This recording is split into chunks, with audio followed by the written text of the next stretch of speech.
الرحيم.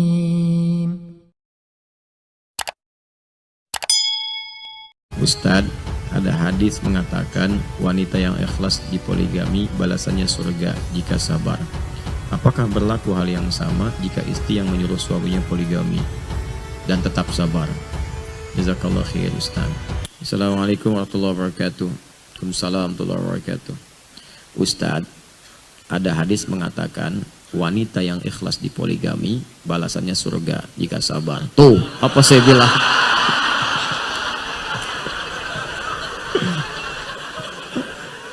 Antum ini saya kasih tahu nggak percaya. Saya ulang lagi. Ustadz, ada hadis mengatakan wanita yang ikhlas di poligami balasannya surga jika sabar. Apakah berlaku hal yang sama jika istri yang menyuruh suaminya poligami dan tetap sabar? Jazakallah khair Ustadz. Cek dulu hadisnya. Cek dulu. Ya. Sepengetahuan saya, tidak ada hadis demikian. Ya, tidak ada hadis yang menyebutkan jika perempuan dipoligami sabar, jaminannya surga. Tidak ada. Mungkin itu perkataan suami yang udah pengen poligami gitu.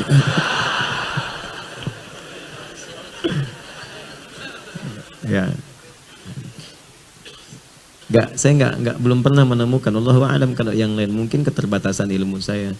Silahkan ditanyakan kepada ustadz lain yang mungkin tahu, tapi sih menurut saya nggak akan tahu gitu, karena memang nggak ada gitu, nggak ditemukan. Allahu a'lam, mungkin ada yang menemukan, tapi seingat saya tidak ada. Bacaan saya ya, menunjukkan tidak ada hadis demikian.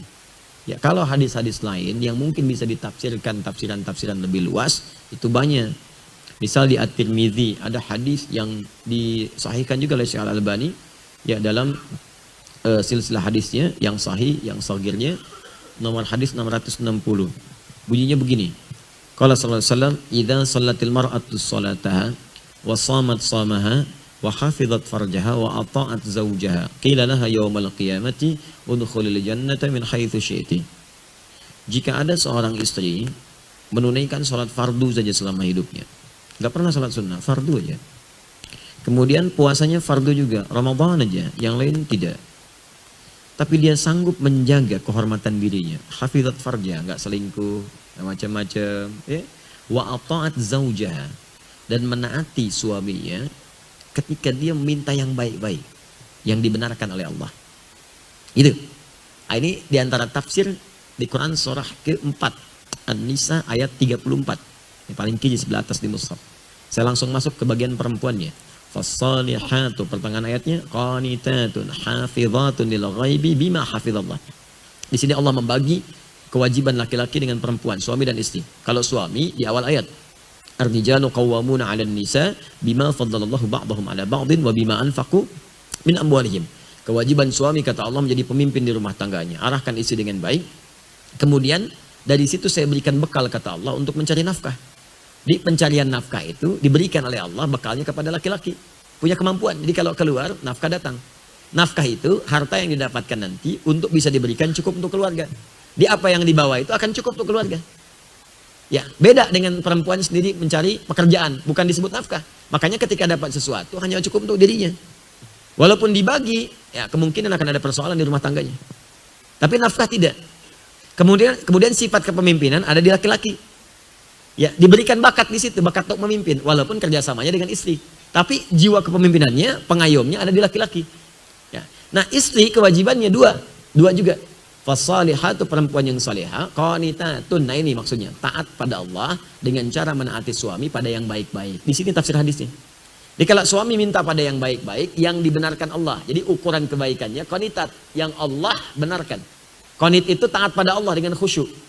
Dalam konteks rumah tangga, menaati suami, ya menaati Allah dengan cara menaati suami pada yang dibenarkan oleh Allah. Makanya orang salat disebut khusyuk, qanitin. Quran surah kedua ayat 238. Tadi, hafidhu ala salawati wa salatil wusta wa qumu lillahi qanitin. Dirikan salat dengan khusyuk, dengan taat kepada Allah, khusyuk. Di rumah tangga, istri yang taat disebut qanitat. Taat kepada Allah dengan cara menaati suami pada hal yang dibenarkan oleh Allah. Misal, suami bilang begini, "Ma, berhijab ya." "Siap ayah." Ma, ikut ta'lim dia, siap. Tahajud malam yuk, insya Allah. Nah, kalau ada yang begitu taat benar, yang dibenarkan oleh Allah Subhanahu wa taala, maka qilalah yaumal qiyamati, akan dikatakan pada perempuan yang seperti ini, sepanjang dia tidak bermaksiat besar kepada Allah, ya dia beriman, menaati suami, bekerja dengan baik, dan dia salehah. Qilalah yaumal qiyamati, dikatakan pada yang di hari kiamat, udkhulil jannata min haitsu syi'ti. Langsung aja masuk surga dari pintu manapun yang kamu inginkan. Ada yang pengen masuk arroyan puasa dulu. Ada yang pengen masuk pintu tahajud dulu. Ada yang masuk pintu sedekah dulu. Tapi perempuan ini langsung aja masuk, pilih aja dari pintu mana aja. Ya. Nah sekarang, apa korelasi dengan poligami? Ya, kalau poligami itu memenuhi syaratnya, ketentuannya yang dibenarkan oleh Allah. Ingat, dibenarkan oleh Allah. Karena semua ibadah ada rukun dan syarat. Jangankan poligami, monogami pun ada rukun dan syarat. Ya, tak tarihil ahkamul khamsah. Kalau syaratnya terpenuhi, nikah. Jangan ditunda-tunda. Ya ma'syaras syabab, para pemuda. Ya, man istata'a minkumul ba'ata falyatazawwaj. Kalau sudah siap punya kemampuan. Kemampuan materi ada. Kemampuan akhlak ada. Akhlak mesti ada. Kalaupun kaya, tapi dengan menikah bisa menyakiti pasangan, haram hukumnya. Jadi haram. Yang halal jadi haram, ingat tuh. Di fikih itu unik pokoknya. Yang halal bisa jadi haram. Yang haram bisa jadi halal. Babi itu haram. Dalam kondisi tertentu, halal sementara. Harus ditambahkan kalimat sementaranya, ya, supaya tidak dianggap seterusnya. Ya, halal sementara sampai menemukan makanan ini lagi yang halal. Ya, jadi kalau Anda sedang ke hutan misalnya, nggak ketemu tuh yang halal-halal. Ya, tiba-tiba mau nyari, ada yang ngorok lagi, gitu kan? Ternyata dilihat hewan. Kalau nggak makan bisa meninggal. Makanya dia disembelih dulu, diambil dagingnya, ya, kemudian dimasak, dan baru kemudian dimakan. Dimakan pun bukan untuk dinikmati, diambil pun bukan untuk mengenyangkan, sekedar menutup lapar. Jadi ingat, bukan dinikmati, dibakar, si kecap, enak juga ya, bukan begitu. Enggak. Dia hanya untuk menghilangkan lapar aja, sambil gitu cari lagi yang halal. Nah sama dalam pernikahan pun, jangankan yang poligami, saya mulai dengan monogami pun, kalau Anda menikah dengan satu perempuan pun, kemudian dengan itu berpotensi bisa menyakiti, itu tidak boleh, haram hukumnya. Sampai Anda merubah lu jadi baik. Setelah baik, baru kemudian menikah. Saat mau menikah pun, itu orang baik pun diingatkan oleh Allah. Orang baik yang lembut pun diingatkan. Turun Quran surah keempat, ya teman-teman sekalian, di ayat 19. Ya ayyuhalladzina amanu la yahillu lakum an tarithun nisaa karha. Hai para suami-suami yang beriman, jangan wariskan sifat buruk yang kamu mungkin pernah lakukan sebelum menikah pada istrimu setelah engkau menikah. Ya, suka marah, perbaiki dulu. Jangan sampai marah dibawa ke rumah tangga pada yang tidak tepat. Kalau ada memang yang harus dimarahi, tempatkan pada tempatnya. Tapi jangan bawa warisan dari sebelum menikah yang kasar pada pernikahan. Itu untuk monogami pun ada persyaratan, apalagi poligami. Jadi poligami pun nanti ada persyaratan-persyaratan lain lagi. Ketentuannya tidak sama dengan yang monogami.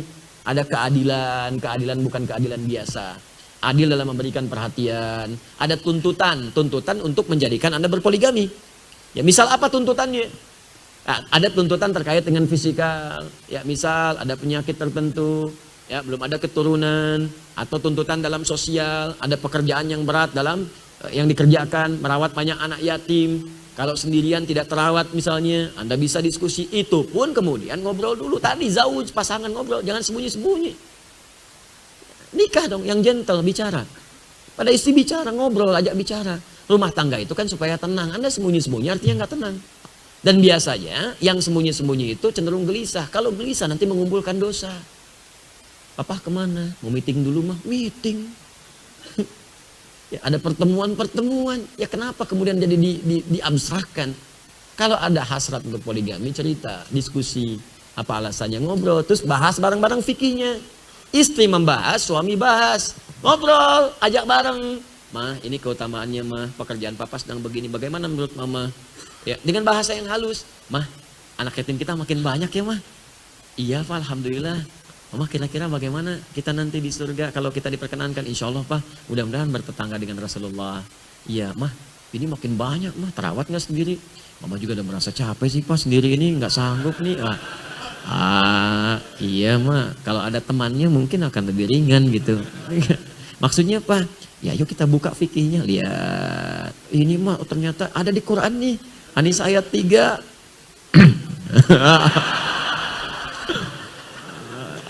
Itu caranya, ini pelan-pelan. Diskusi. Tapi Pak, Mama belum sanggup. Ya sudah nggak apa-apa. Yuk kita belajar lagi. Besok kita ngaji lagi. Besok ngaji fikih sholat. Ya kan? Mama, yang imam laki-laki perempuan. Laki-laki Pak, boleh nggak imam perempuan? Nggak bisa, nggak boleh dalam fikih. Mana ngajinya? Oh iya ini ya. Mah kalau imam 1 atau 2? 1 Pak, nggak boleh 2, nggak boleh. Nah, kalau makmum 1 sah. Bagus mana kalau 1 dengan 2? Ya 2 Pak. Ya. Ada 3, ya 3. Kalau ada 4, ya lebih bagus 4. Ya, Mama udah paham rupanya fikih sholat. Udah pelan-pelan. Ya gitulah mah, laki-laki dijadikan imam ya di An-Nisa itu. Ya memang imam harus 1, walaupun makmum bisa 4. Apa bisa aja. Senyum, udah senyum tuh. Kalau tadi kan nggak siap, kedua ada senyum. Nah, ketiganya ngobrol lagi, ya kan?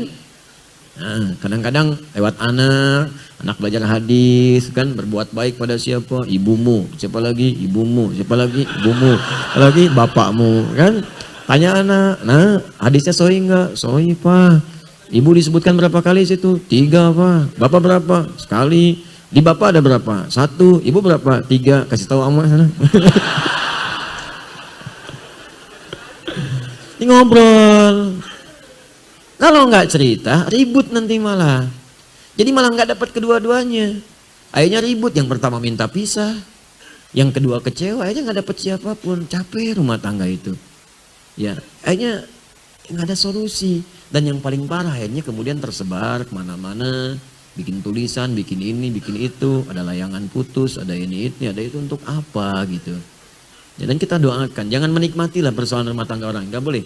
Kita doakan. Yang ada doakan supaya baik. Doakan. Ya, jadi jangan. Itu kan rumah tangga orang. Kalau menimpa kepada kita pun kan nggak mau seperti itu. Makanya saya berikan nasihat. Jangan sembunyi-sembunyi. Perbedaan nikah dengan zina itu antara diumumkan dengan sembunyi-sembunyi kata Nabi. Itu peringatan keras. Peringatan keras. Ya Anda bagaimana rumah tangga tujuannya sakinah, tenang. Sebelum mawaddah dan rahmah. Jadi sakinah itu duluan.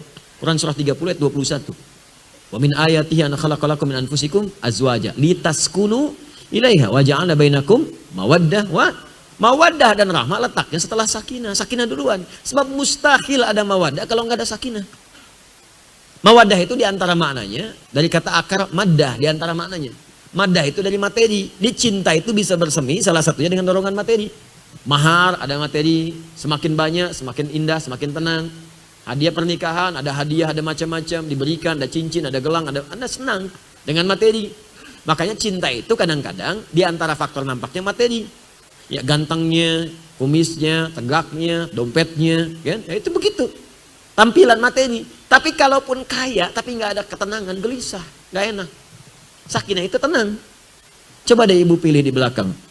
Ibu kaya tapi gelisah atau miskin tapi tenang? Pilih mana? Ulah milih nukatilu tuh ayah. Kaya tapi gelisah atau miskin tapi tenang? Pasti cari yang tenang. Makanya sakinah duluan. Nah ini bagaimana Anda bisa berpoligami dengan tenang kalau nggak cerita? Sembunyi-sembunyi kan nggak tenang. Nggak enak gitu. Bicara aja, ngobrol apa adanya. Diskusi sampaikan. Dari situ akan cari kemudian jalan solusi yang terbaik. Dan insya Allah kalau begitu Allah akan berikan taufik. Kalau berpoligami kemudian jadi tenang. Dan nggak akan peduli dengan orang. Orang mau bilang apa. Ya. Orang usil itu tanda tak sanggup. Ya. Atau belum mampu. Nggak, dan nggak usah aib. Saya mengakui saya belum mampu. Ya. Nggak ada ilmu. Saya mungkin teman-teman yang sudah karena ada ilmunya. Mampu, sanggup, saya paham ilmunya. Cuman saya memang belum ada kemampuan. Karena titipan saya masih banyak. Istri saya titipan, anak saya 3 sekarang titipan juga. Saya belum bisa mendidik mereka dengan baik. Bagaimana kalau saya meninggal dan mereka dihisap? Bagi saya kalau saya dapat titipan 1 lagi istri, ada anak lagi, titipan makin nambah lagi. Saya ingin dulu rawat yang ini dengan baik. Alhamdulillah istri saya baik, gak ada masalah. Bu ya silahkan kalau mau, silahkan. Ini gak ada masalah. Tapi kan saya juga berpikir, ini kan saya dihisap di hari kiamat. Teman-teman yang lain sudah sanggup, alhamdulillah. Kita mendoakan juga mereka. Yang berpoligami kita doakan baik. Yang bermonogami kita doakan baik. Yang mau poligami kita doakan. Tapi jangan menempuh itu dengan cara yang tidak tepat. Sehingga melahirkan retak nanti dalam rumah tangganya. Jelas sampai sini? Baik, alhamdulillah. Mohon maaf bukan memutus harapan bagi yang ingin mengajukan permohonan, tidak. Ya, tapi mungkin satu saat ya mungkin saja Allah berikan jalan atau yang lainnya terjadi, wallahu a'lam. Tapi untuk saat ini saya titipan. Anak saya yang baru lahir masih 6 bulan, kan? Dan sebagainya itu kan itu amanah gitu. Bagaimana saya merawatnya? Saya pengen Qurannya dari saya, ajak sholat, ajak macam-macam, sehingga dihisapnya ringan. Aku titipkan Muhammad Hamilul Qurani kepadamu, ya Adi Hidayat. Apa yang kau kerjakan dengannya, ya Allah? Aku ajak dia ke pengajian, aku tunjukkan dia sholat, aku ajarkan dia baca Quran. Lalu anaknya dikonfrontir, benar nggak seperti itu? Jawab dia. Pertanyaannya, apakah jawaban anak itu sama dengan saya? Saya harus pastikan. Karena jawaban Qurannya, ku anfusakum wa ahlikum nar. Itu anak saya baru satu.